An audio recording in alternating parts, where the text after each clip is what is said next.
साफ championship Bharat विरुद्ध गर या मर, पूर्व पर्यटन मन्त्री भट्टराई भन्छन्। वायुसेना निगममा कर्मचारी थप्नु आमाको रगत खानु सरह जस्तै हो। विद्यालय कर्मचारीको माग तत्काल सम्बोधन गर्न देवेन्द्र पौडेलको माग, उपप्राध्यापक चलाउनेले तोडे अनसन। जनकपुर धाम उपमहानगरले ल्यायो 2 अर्ब 28 करोडको बजेट। आइटी जनशक्तिको विकासका लागि स्टाफ कलेजको व्यवस्था गर्छौं भन्दै सञ्चार मन्त्री रेखा शर्माले भनिन्। डिजिटल इकोनोमीमा सरकारले विशेष जोड दिन्छ भन्दै प्रधानमन्त्री प्रचण्डको भनाई।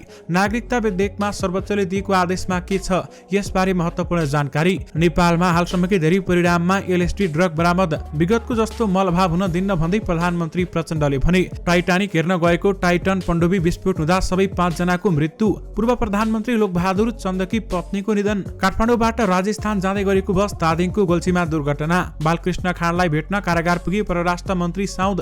काठमाडौँ महानगरको नीति तथा कार्यक्रम सर्वसम्मत पारित, घट्यो सुन चाँदीको मूल्य। कालो बजारी तरकारी र प्याजमा छ। वाणिज्यको अनुगमन कस्मेटिक र कपडामा। गोर्खा जीव दुर्घटनामा मृत्यु भएका 5 जनाको शनाखत। फिल्म हलबाट नगर प्रहरी फिर्ता। काठमाडौँमा हल्ले थाले भारतीय फिल्मको प्रदर्शन। जरा हटके जरा बचके पुनः रिलिज। आयुष्मान र आशीर्मानले गराइदिए आमा रविनाको विवाह। ज्यान मार्ने धम्की आएपछि आदिपुरुष निर्देशकलाई प्रहरी सुरक्षा। 8 वटा अपरेसन चलाएर प्रहरीले पक्राउ गर्यो 12 जना लागु औषध कारोबारी।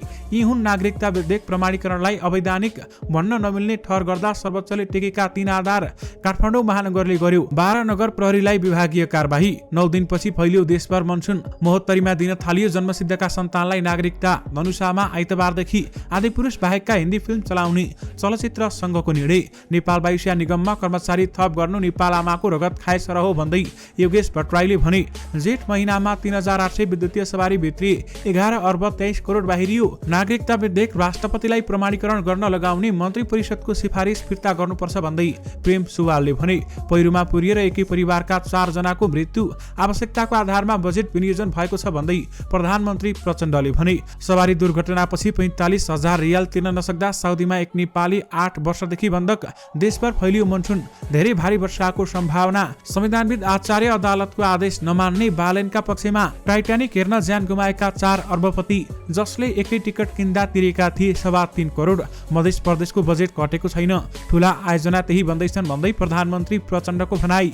चाँडै आफूतिर आकर्षित गर्न सक्ने हतियार भनेकै राष्ट्रियता हो भन्दै दीपक राज गिरीले भने। प्रधानमन्त्रीले सांसदको नाम बिर्सिएपछि भयो संसदमा ठूलो हंगामा। राष्ट्रपतिको स्वास्थ्य अवस्था सामान्य। सिमानाको सुरक्षाका लागि सरकार संवेदनशील छ भन्दै प्रधानमन्त्री प्रचण्डले भने। उत्पादन होइन पूर्वाधार अभावले लोडसेडिङ फर्किने त्रास। यसबारे पुरै जानकारी पनि आजकै भिडियोमा। दर्शक महानुभावहरु नमस्कार। स्मार्ट खबरको न्यूज अपडेटमा यहाँहरुलाई हार्दिक स्वागत छ। म आर्यन न्युपानी। सदाको दिन जस्तै आजका पनि दिनभरका 50 मुख्य समाचारहरुको साथमा तपाईहरु माझ उपस्थित भइसकेका छौं। हाम्रो मेहनतको लागि यो भिडियोमा एउटा लाइक अवश्य गर्नुहोला। दर्शक महानुभावहरु पलपलको न्यूज अपडेटका लागि हाम्रो युट्युब च्यानललाई सब्स्क्राइब गर्नुहोस् अनि नजिकै आउने बेल आइकनलाई क्लिक गर्नुहोला। कहाँबाट हेर्दै हुनुहुन्छ अनि के कस्तो लाग्दैछ आफ्ना कुराहरु तलको कमेन्ट बक्समा कमेन्ट गर्नुहोला। आउनुहोस् दर्शक महानुभावहरु आज दिनभरका मुख्य समाचार सुरु गरौं प्रधानमन्त्री प्रचण्डको प्रसंगबाट। प्रधानमन्त्री पुष्पकमल दाहाल प्रचण्डले रासायनिक मलको आपूर्ति विगतको भन्दा सुदृढ भएको दाबी गरेका छन्। साथै यो वर्ष धानबालीका लागि मल अभाव नहुने उहाँको दाबी छ। संसदमा भएको प्रश्नोत्तर कार्यक्रममा जनमत पार्टीका सांसद अब्दुल खानले मल अभाव बारेमा प्रश्न गरेका थिए। जवाफमा प्रधानमन्त्री प्रचण्डले रासायनिक मलको आपूर्ति विगतको भन्दा सुदृढ भएको दाबी गरेका छन्। 3,51,000 मेट्रिक टन आयात भएको उनले दाबी गरेका छन्। साथै यो महिनाभित्र कोलकाताबाट 45,000 मेट्रिक टन भित्रने भन्दै उनले भने विगतको जस्तो मल अभाव हुने अवस्था छैन। आन्ध्र महासागरमा डुबेको चर्चित जहाज टाइटानिकको भग्नावशेष हेर्न गएकाहरू सवार पण्डुबी विस्फोट हुँदा सबै 5 जनाको मृत्यु भएको छ। उनीहरू सवार टाइटन पण्डुबी विस्फोट भएको र सबै 5 जनाको समुद्रभित्रै मृत्यु भएको खोजकर्ताहरूलाई उद्धृत गर्दै बीबीसीले जनाएको छ। गत आइतबार महासागरमा डुबुल्की लगाएको 1 घण्टा 45 मिनेटमा नै पण्डुबीको सम्पर्क टुटेको थियो, जबकि पण्डुबी 8 घण्टामा टाइटानिकको भग्नावशेष अवलोकन गरेर माथि उत्रिसक्नु पर्ने थियो। टाइटन बेपत्ता भएपछि खोजी तीव्र पारिएको थियो।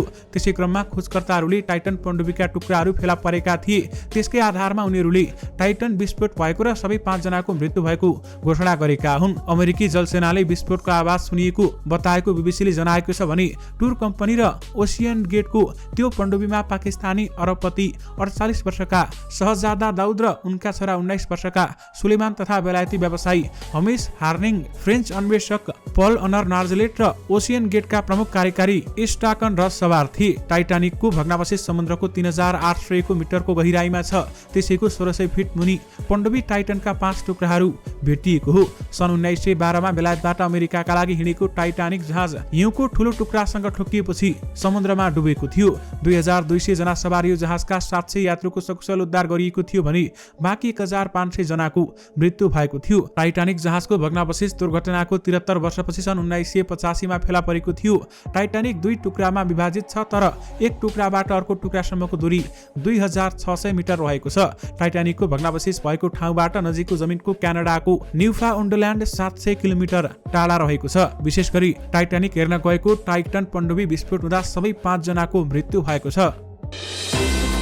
गोर्खामा जन्ती सवार जीव दुर्घटनामा परि 5 जनाको मृत्यु भएको छ भने 12 जना घाइते भएका छन्। मृतकहरू मध्ये 4 जना एउटै वडाका छन्। डीएसपी लीलाराज लामिछानेका अनुसार शहीद लखन गाउँपालिका 5 पोखरी डाँडाका 19 वर्षीय प्रवीण थापा, 28 वर्षीय वीरबहादुर थापा, 19 वर्षीय निरज थापा, 19 वर्षकी बिना नवीना थापाको मृत्यु भएको छ। यसैगरी शहीद लखन गाउँपालिका वडा नम्बर 4 का 64 वर्षीय धनबहादुर थापाको पनि दुर्घटनामा मृत्यु भएको छ। शहीद लखन गाउँपालिका वडा नम्बर 3 कोट गाउँबाट जन्ती लिएर पोखरी डाँडा जाँदै गरेका 3वटा गाडीहरू मध्ये प्रदेश 3 010223 24 27 नम्बरको जीप पातली खोलामा भन्ने स्थानमा आज बिहान करिब 2 बजेतिर दुर्घटना भएको थियो।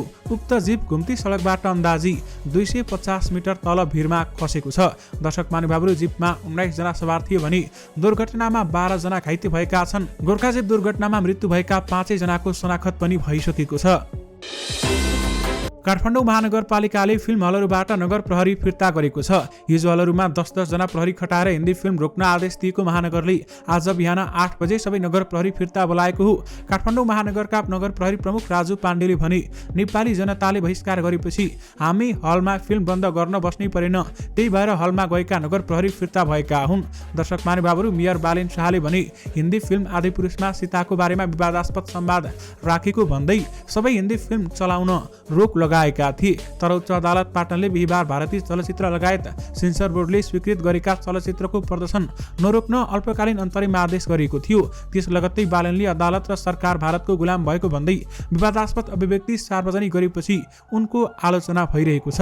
दर्शक महानुभावहरू, फिल्म हलबाट नगर प्रहरी फिर्ता भएका छन्। अभिनेताद्वय आयुष्मान देवराज र उनका भाइ आशीर्मानले बिहिबार आमा तथा सेलिब्रिटी बैंकर रविना देशराजको विवाह गरिदिएका छन्। काठमाडौँ केक रिसोर्टमा भएको भव्य वैवाहिक समारोहमा उनीहरूले आमा रविनालाई बेहुलाको सजावटमा मण्डपमा पुर्याएका थिए भने रविनाका प्रेमी तथा राष्ट्रिय संघीय वन्यजन्तु कोषका कर्मचारी समेत रहेका स्टुअर्ट अलेक्जेन्डर च्यापम्यानले जब रविनाको सिउँदो भरे तब उनका दुवै छोराहरू र बुहारी प्रियङ्का कार्की खुसीले चिच्चाए। उच्च समारोहमा च्याम्पियनकी छोरी पनि उपस्थित थिइन्। दर्शक महानुभावहरू, तपाईहरुले त्यहाँका केही तस्बिरहरू भने देखिरहनु भएको छ। केही दिनदेखि यो परिवार वैवाहिक समारोहको खुसियालीमा डुबिरहेको छ। दर्शक महानुभावहरू, आजदेखि भारतीय फिल्म काठमाडौँको हालमा फर्किएका छन्। भारतीय फिल्मको प्रदर्शनलाई रोक नलगाउन पाटन उच्च अदालतले काठमाडौँ महानगरलाई अल्पकालीन अन्तरिम आदेश दिएसँगै हल सञ्चालकहरूले यसअघि प्रदर्शन भइसकेको जरा हट्के जरा बस्केलाई पुनः रिलिज गरेका हुन्। अधिकांश हलले विक्की कौशल र सारा अली खान स्टारर फिल्मको शो प्रकाशित गरेका छन्। नयाँ फिल्म नभएपछि अदालतले आदेशलाई कार्यान्वयन गर्नको लागि साङ्केतिक स्वरूप पुरानै फिल्मलाई पुनः रिलिज गरिएको चलचित्र सङ्घले जनाएको छ। अदालतको आदेशपछि बिहिबार बेलुका बसेको संघको बैठकले भारतीय फिल्मको प्रदर्शनलाई निरन्तरता दिने निर्णय गरिसकेको छ। काठमाडौँको हालले भने भारतीय फिल्मको प्रदर्शन थालिसकेका छन्। प्रहरीले अवैध लागु औषध कारोबार गर्ने 12 जनालाई काठमाडौँ उपत्यका र विभिन्न जिल्लाहरूबाट पक्राउ गरी सार्वजनिक गरेको छ। शुक्रबार लागु औषध नियन्त्रण ब्युरोले पत्रकार सम्मेलन गरी लागु औषध कारोबारमा संलग्न 5 जना विदेशी नागरिक सहित 12 जनालाई सार्वजनिक गरेको छ। ब्युरोले जेठ 28 गतेदेखि चलाएको अपरेसनमा पक्राउ परेका 12 जनालाई आज सार्वजनिक गरेको हो। पक्राउ पर्नेहरू विदेशी नागरिकहरूमा भारत बिहारका 27 वर्षीय हेमन्त कुमार भगत, 28 वर्षीय राज भजन भन्ने, सञ्जीव कुमार 63 वर्षीय टर्किस नागरिक, पौल बिस्ट चेक रिपब्लिकका 32 वर्षीय मार्टिना सिन्हा र अन्य केही व्यक्तिहरू रहेका छन्। उनीहरूलाई काठमाडौँ र पोखराका विभिन्न होटलहरूमा फरक फरक दिन पक्राउ गरिएको बताइएको छ। पक्राउ पर्नेमा नेपाली नागरिक पनि थुप्रै रहेका छन्। बरामद गरिएको लागु औषधको अवैध बजार मूल्य 2,33,15,250 रुपियाँ पर्ने एसपी जोशीले जानकारी दिनुभएको छ। विशेष गरी 8वटा अपरेसन चलाएर प्रहरीले 12 जना लागु औषध कारोबारीलाई पक्राउ गरेको छ। दर्शक महानुभावहरू, उक्त तस्बिर तपाईहरूले स्क्रिनमा देखिरहनु भएको छ। जन्मसिद्ध नागरिकका सन्तानलाई 72मा आजैबाट नागरिकता वितरण सुरु भएको छ। सर्वोच्च अदालतले नागरिकता ऐनको संशोधित व्यवस्थापन नगर्न यसअघि जारी गरेको अल्पकालीन अन्तरिम आदेशलाई शुक्रबार निरन्तरता नदिने आदेशपछि शुक्रबारदेखि नागरिकता वितरण सुरु गरिएको 72का प्रमुख जिल्लाधिकारी दीपक कुमार पहाडीले जानकारी दिनुभएको छ। उनका अनुसार नागरिकता वितरणका लागि वडा कार्यालयहरूलाई सिफारिस गरिदिन जिल्ला प्रशासन कार्यालयले सबै पालिकालाई पत्राचार गरिसकेको छ। धनुषा जिल्लामा भने आइतबारबाट जन्मसिद्ध नागरिकका सन्तानलाई नागरिकता वितरण गरिने भएको छ। आज पालिकाहरूलाई पत्राचार गर्ने र जनप्रतिनिधि तथा वडा सचिवहरूसँग छलफलपछि आइतबारबाट नागरिकता वितरण सुरु गरिने उहाँले बताउनुभयो। ओखलढुङ्गामा पहिरोमा परेर ज्यान गुमाउनेको संख्या 4 पुगेको छ। अविरल वर्षाका कारण गए राति पहिरोले घर बगाउँदा 2 जनाको मृत्यु भएको थियो भने अन्य 2 जना बेपत्ता भएका थिए। बेपत्ता दुवैको शव भेटिएको छ। बिहीबार राति चम्पादेवी गाउँपालिका 8 बिलन्दुका 36 वर्षीय रणबहादुर गुरुङको घर पहिरोले बगाउँदा उनकै 29 वर्षीय श्रीमती शिवमाया, 10 वर्षीय छोरा दिनेश र 18 महिनाकी छोरी कृतिका गुरुङको पनि मृत्यु भएको थियो। आमा बुवाको शव बिहानी भेटिए पनि बेपत्ता छोराछोरीको शव स्थानीयवासी र सुरक्षाकर्मीले पहिरोबाट निकालेको जिल्ला प्रहरी कार्यालय प्रहरी निरीक्षक देवेन्द्र दासले जानकारी दिनुभयो। राति करिब 11 बजेतिर बस्ती माथिबाट आएको पहिरोले गुरुङसँगै बलबहादुर गुरुङ र जरसिंह गुरुङको घर पनि पहिरोले बगाएको थियो। अन्यले भागेर ज्यान जोगाएका थिए। पहिरोले पुरिएर 4 जनाको मृत्यु भएपछि बिलन्दु गाउँ शोकमा परेको छ। दर्शक महानुभावहरू, पहिरोमा पुरिएर एकै परिवारका 4 जनाको मृत्यु भएको छ। प्रधानमन्त्री पुष्पकमल दाहाल प्रचण्डले आवश्यकताको आधारमा बजेट विनियोजन भएको बताएका छन्। आज प्रतिनिधि सभा बैठकमा प्रतिनिधि सभा सदस्य डाक्टर अमरेश कुमार सिंहको प्रश्नको जवाब दिँदै प्रधानमन्त्री प्रचण्डले सरकारले लिएका नीतिगत प्राथमिकता विभिन्न विषय क्षेत्रको विकासको लागि गर्नुपर्ने र लगानी र आवश्यकताका आधारमा बजेट विनियोजन भएको बताएका हुन्। उनले मानव विकासका सूचाङ्कमा पछाडि परेका कर्णाली प्रदेश, सुदूरपश्चिम प्रदेश र मध्य प्रदेशलाई विशेष प्राथमिकतामा राखी स्रोत र साधनको न्यायपूर्ण विनियोजन गरिएको बताएका छन्। प्रधानमन्त्री प्रचण्डले राज्यको सम्पूर्ण संरचनालाई समावेशी बनाउँदै समावेशी लोकतन्त्रको सुदृढीकरणका लागि सरकार प्रयत्नशील रहेको स्पष्ट पारेका छन्। सवारी दुर्घटनापछि जरिवाना बापतको रकम तिर्न नसक्दा साउदी अरेबियामा एक नेपाली 8 वर्षदेखि बन्धक बनेका छन्। सन् 1916मा सवारी दुर्घटनापछि नेपाली चालक दुर्गाबहादुर सुनारको गल्ती ठहर्याउँदै 65,000 साउदी रियाल जरिवाना गरिएको थियो। उक्त जरिवाना तिर्न नसकेका उनी विगत 8 वर्षदेखि नेपाल फर्किन पाएका छैनन्। पछिल्लो 1.5 वर्षदेखि साउदी स्थित नेपाली महावाणिज्य दूतावासको सेल्टरमा बस्दै आएका छन्। दूतावासले आर्थिक सहयोग सङ्कलन गरेर बन्धमुक्त गराउन पहल थालेको छ। त्यसका लागि आर्थिक सहयोगको लागि अपिल समेत गरेको छ। आजदेखि मनसुन वर्षायाम ल्याउने मौसमी प्रणाली देशभर फैलिएको पूर्वानुमान महाशाखाले जनाएको छ। महाशाखाले आज दिउँसो बुलेटिन जारी गर्दै भनेको छ, आजदेखि मनसुन प्रणाली देशभर फैलिएको छ। नेपालमा यस वर्षको मनसुन औसत मितिभन्दा 1 दिन ढिला गरी जुन 14 तारिक जेठ 31 गते कोशी मधेस र गण्डकी प्रदेशको पूर्वी भाग र बागमती प्रदेशका अधिकांश क्षेत्रमा प्रवेश गरेको थियो। यस हिसाबले मनसुन देशभर फैलिन 9 दिन लागेको महाशाखाले जनाएको छ। मनसुन देशभर फैलिएको र सक्रिय अवस्थामा रहेकाले आगामी 3 दिन असार 8 देखि 10 सम्मका देशका धेरै स्थानहरूमा मेघगर्जन चट्याङसहित हल्कादेखि मध्यम वर्षाको सम्भावना रहेको महाशाखाले जनाएको छ। विशेष बुलेटिनमा अगाडि भनिएको छ, साथै मधेस, बागमती, गण्डकी र लुम्बिनी प्रदेशका थोरै स्थानमा भारी वर्षाका साथै सोही प्रदेशका 1-2 स्थानमा धेरै भारी वर्षाको पनि सम्भावना रहेको बताइएको छ, जसका कारण बाढी, पहिरो, डुबान, भुक्सै, बाटो हिलाम्मे हुने तथा गिगरान भावको प्रभावले सडक तथा हवाई यातायात, कृषि, पर्यटन, स्वास्थ्य लगायतका क्षेत्रमा प्रभावित हुन सक्ने देखिएको महाशाखाले जनाएको छ। त्यसैले खराब मौसमका कारणले हुन सक्ने जोखिम वा क्षतिबाट बस्न आवश्यकता अपनाउन हुन अनुरोध छ भन्दै बुलेटिनमा भनिएको छ। दर्शक महानुभावहरू, तपाईहरू पनि सतर्क रहनुहोला। संविधानविद भीमार्जुन आचार्य भारतीय फिल्म रोकको विरुद्ध अदालतले जारी गरेको आदेश मान्दिन भन्ने काठमाडौँ महानगरपालिकाका मेयर बालेन्द्र शाह बालेनको पक्षमा उभिएका छन्। दक्षिण भारतीय फिल्म आदिपुरुषमा रामायणकी सीता भारतमा जन्मेकी थिइन् भन्ने आशयको संवाद रहेको दावी गर्दै मेयर शाहले गत सोमबारदेखि काठमाडौँ महानगरभित्रका हलमा सबै भारतीय फिल्म प्रदर्शनमा प्रतिबन्ध लगाएका छन्। तर सो विरुद्ध नेपाल चलचित्र संघले दायर गरेको रिट निवेदकको सुनवाई गर्दै उच्च अदालत पाटनले बिहीबार मात्र त्यसरी फिल्म प्रदर्शनमा रोक लगाउन नपाइने अल्पकालीन अन्तरिम आदेश जारी गरेको छ। तर मेयर शाहले यो देशको सार्वभौमसत्ता र स्वाधीनताको सवाल भएको भन्दै यस विरुद्ध आदेश दिने अदालत पनि नमान्ने र भारतीय फिल्म प्रदर्शन निषेधलाई निरन्तरता दिने अडान समेत लिएका छन्, जुन अहिले विषयमा 2 थरी मत प्रकट भइरहेका छन्। एक थरीले बालेनले राष्ट्रियताका सवालमा लिएका निर्णय जायज भनिरहेका छन् भने अर्का थरीले अदालत कानुन नै मान्दिन भन्नु संविधान विपरीत काम हो भनी कडा आलोचना समेत गरिरहेका छन्। यसै क्रममा संविधानविद भीमार्जुन आचार्यले भने घुमाउरो तरिकाले बालेनकै पक्ष लिएका छन्। प्रधानमन्त्री पुष्पकमल दाहाल प्रचण्डले प्रश्न सोधेको सांसदको नाम बिर्सिएका छन्। शुक्रबार प्रतिनिधि सभा बैठकमा सांसदहरूले उठाएको प्रश्नको जवाब दिने क्रममा प्रधानमन्त्री प्रचण्डले 2 जना सांसदको नाम बिर्सिएपछि पुनः नाम सोधेका थिए। सांसद अञ्जनी श्रेष्ठ र अम्बिका खड्काको नाम प्रधानमन्त्री प्रचण्डले बिर्सिएका हुन्। उनले सुरुमा बोल्ने श्रेष्ठलाई नचिनेपछि सोधे। अहिले भर्खरै बोल्ने माननीय सदस्यको नाम सोध्नुपर्ने भयो। त्यसपछि सभामुख देवराज घिमिरेले नाम अञ्जली श्रेष्ठ रहेको बताए। पुनः उनले दोस्रो सांसद खड्काको नाम पनि बिर्सिए। भर्खरै बोलेको सांसदको नाम बिर्सिएपछि संसदमा हाँसो गुन्जिएको थियो। उनले भने, सभामुख महोदय फेरि नाम भनिदिनु पर्यो, गडबड खायो। त्यसपछि सभापति देवराज घिमिरेले सांसदको नाम अम्बिका बस्नेत रहेको बताएका थिए। प्रधानमन्त्री प्रचण्डले 7 नम्बरको प्रश्न नरहेकाले सांसद खड्कालाई दोस्रो पटक प्रश्न सोध्दा आग्रह गरे। माननीय सदस्यहरू फेरि प्रश्न भनिदिन म अनुरोध गर्दछु, मेरो तयारीमा केही कमजोरी रहेको देखियो भन्दै उहाँले बताउनु भएको थियो। राष्ट्रपति रामचन्द्र पौडेलको स्वास्थ्य अवस्था सामान्य रहेको छ। त्रिभुवन विश्वविद्यालय चिकित्सा शास्त्र अध्ययन संस्थान मनमोहन कार्डियोथोरासिक भास्कुलर तथा ट्रान्सप्लान्ट सेन्टरका कार्यकारी निर्देशक डाक्टर रत्नमणि गजरेलद्वारा हस्ताक्षरित विज्ञप्तिमा राष्ट्रपति रामचन्द्र पौडेलको स्वास्थ्य अवस्था हाल सामान्य रहेको उल्लेख गरिएको छ।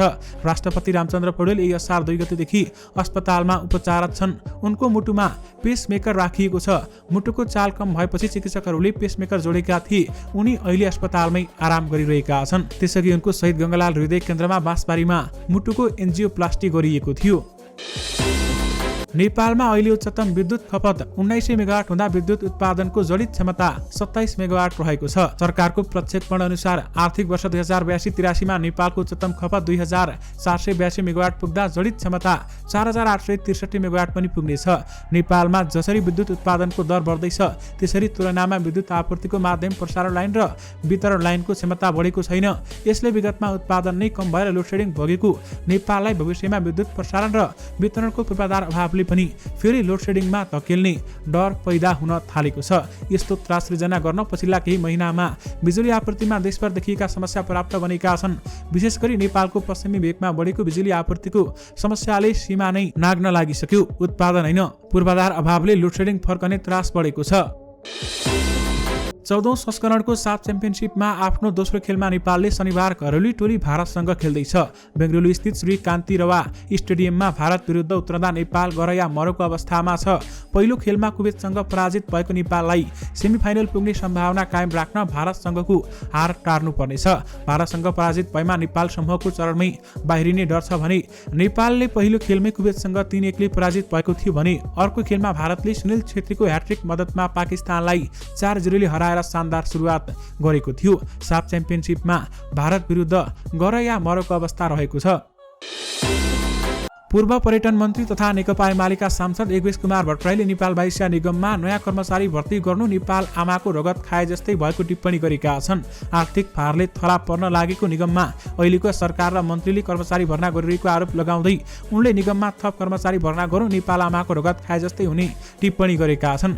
निजी क्षेत्रमा विमान कम्पनीले 16वटा जहाज उडाउँदा 1100 कर्मचारीले भ्याउने गरेको तर निगमका 4वटा जहाज उडाउन 3000 भन्दा बढी कर्मचारी रहेको उहाँले बताउनु भएको छ। ग्राउन्ड ह्यान्डलिङ उड्डयन प्राधिकरणले अन्य कम्पनीलाई दिए वायुसेना निगम थला पर्ने पनि उहाँले बताउनु भएको छ भने वायुसेना निगमका कर्मचारीले तलब खाने मुख्य स्रोत नै ग्राउन्ड ह्यान्डलिङ भएको भन्दै हवाई उडानबाट निगमलाई नाफा नभएको समेत बताएका छन्।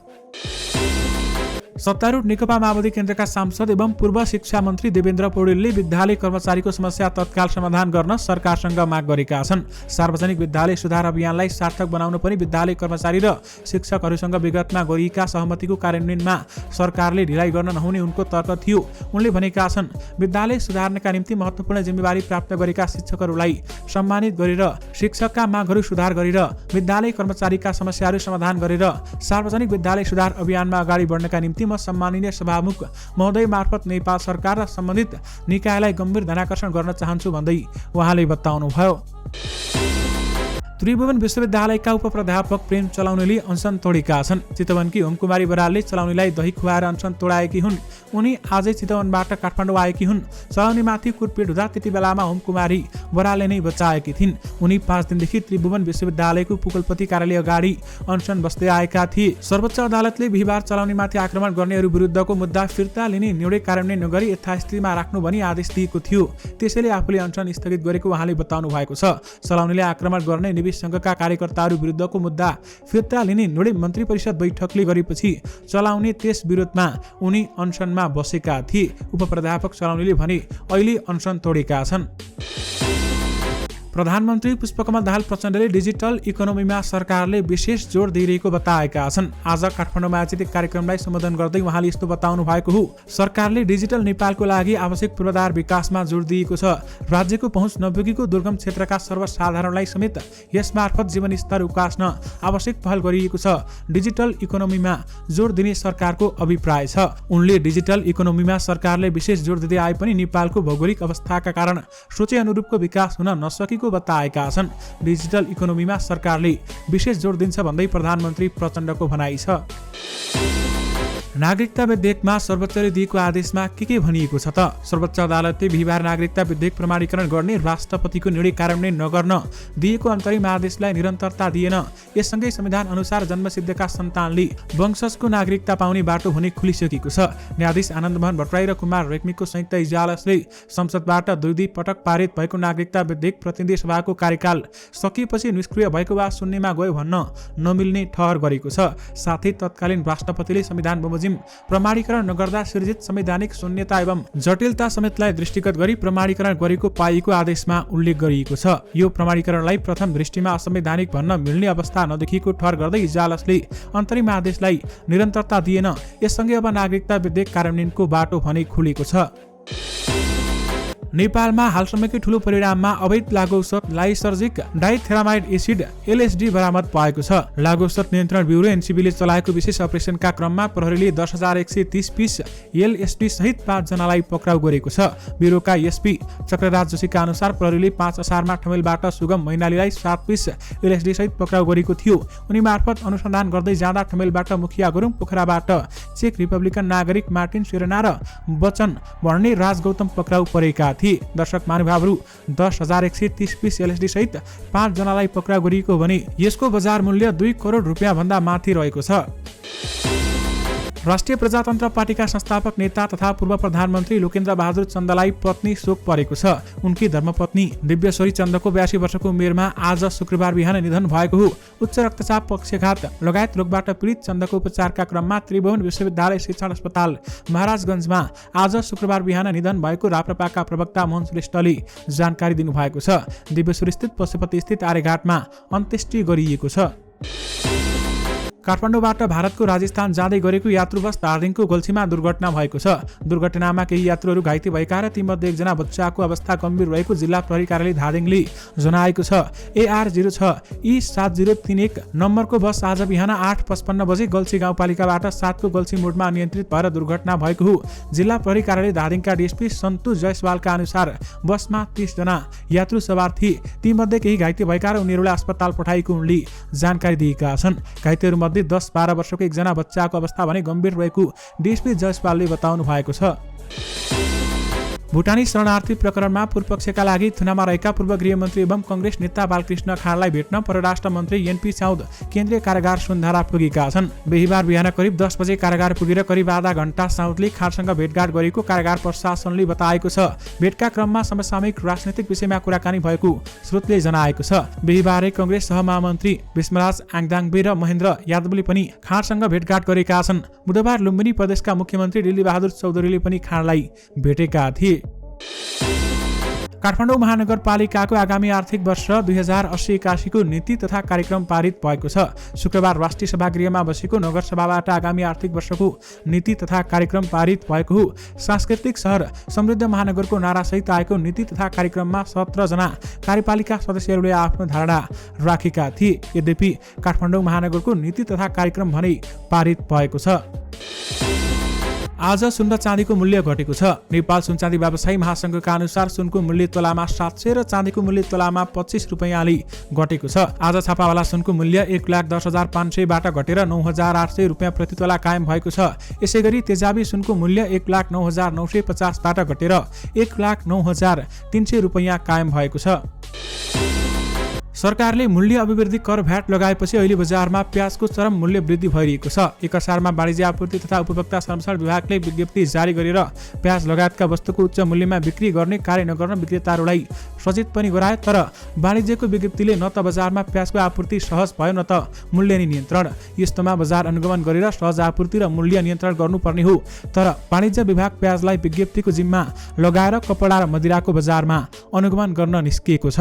दर्शक महानुभावहरू, यस बारेमा तपाईहरूको धारणा के छ? हामीलाई यो भिडियोको कमेन्ट बक्स मार्फत बताउनु भने नबिर्सनुहोला। भारतमा आदिपुरुष विवाद तत्काल रोकिने सम्भावना छैन। निर्माताले संवाद परिवर्तन गरेको बताएपछि संवाद लेखक तथा गीतकार मनोज मुन्तसिरदेखि निर्देशक ओम राउत विवादमा मुछिएका छन्। अवस्था यस्तो छ कि मुन्तसिरपछि अब निर्देशक राउतलाई पनि जनताको धार्मिक भावनामा चोट पुर्याएको भन्दै ज्यान मार्ने धम्की आउन थालेका छन्। ज्यान मार्ने धम्की आएपछि राउतले प्रहरीसँग सहयोग मागेपछि उनलाई प्रहरी सुरक्षा दिएको बलिउड हंगामाले जनाएको छ। स्रोतलाई उद्धृत गर्दै उक्त पोर्टलले लेखेको छ, राउतको कार्यालयमा 4 जना हवलदार र 1 जना हतियारधारी प्रहरी साथमा छन् भन्दै बताइएको छ। काठमाडौँ महानगरपालिकाका 12 जना नगर प्रहरी प्रमुख कारबाहीमा परेका छन्। महानगरले 12 जना नगर प्रहरीलाई विभागीय कारबाही गरेको काठमाडौँ महानगरका मेयर बालेनका प्रेस सहकर्ता सुरेन्द्र बजगाईले जानकारी दिनुभयो। उनका अनुसार नगर प्रहरीले ड्युटी आवरमा निर्देशन दिए विपरीत काम गरेको हुँदा कारबाही गरिएको बताइएको छ।